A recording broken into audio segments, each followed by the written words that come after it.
Political killings under Mumtaz rule chapter 14। ये कहानी है राजा मजुमदार की, जो कि एक बीजेपी एक्टिविस्ट थे, यूथ विंग के, और वो वेस्ट मेदिनीपुर से आते थे। जब 2019 के लोकसभा इलेक्शंस हुए थे तो उन इलेक्शंस के बाद पोस्ट पोल वायलेंस भी हुआ था। उस वायलेंस में बहुत से बीजेपी कार्यकर्ता मारे गए थे और उन्हीं में से राजा मजुमदार भी हैं। He was brutally murdered by TMC men, TMC goons. He was shot in the eye और 4 दिन तक उन्होंने हॉस्पिटल में संघर्ष किया अपने जीवन के लिए।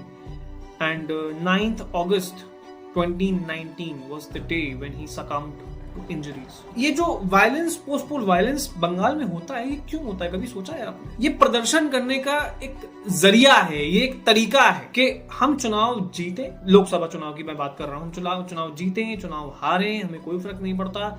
वेस्ट बंगाल में किसकी सत्ता है? इट्स ममता।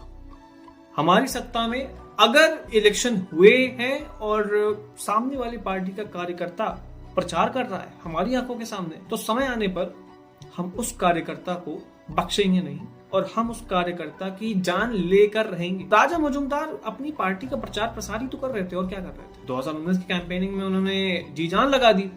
पर क्या है कि जब ममता बनर्जी की सत्ता होगी और जब तानाशाही फितूर बन चुकी होगी, तो क्या होगा? वही होगा जो राजा मजुमदार के साथ हुआ और जो पिछले 39 चैप्टर्स में हमने कवर किया है बीजेपी के कार्यकर्ताओं के साथ।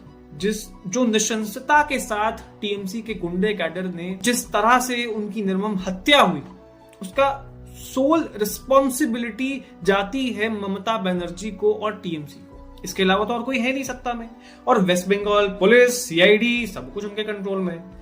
So the whole system actually favors the brutal killings of BJP men. Simple. आपके ऊपर अब चुनाव सर पर है, बंगालियों के ऊपर चुनाव खुद है आपका कि आपको एक तानाशाह के अंडर रहना है या फिर आपको परिवर्तन चाहिए।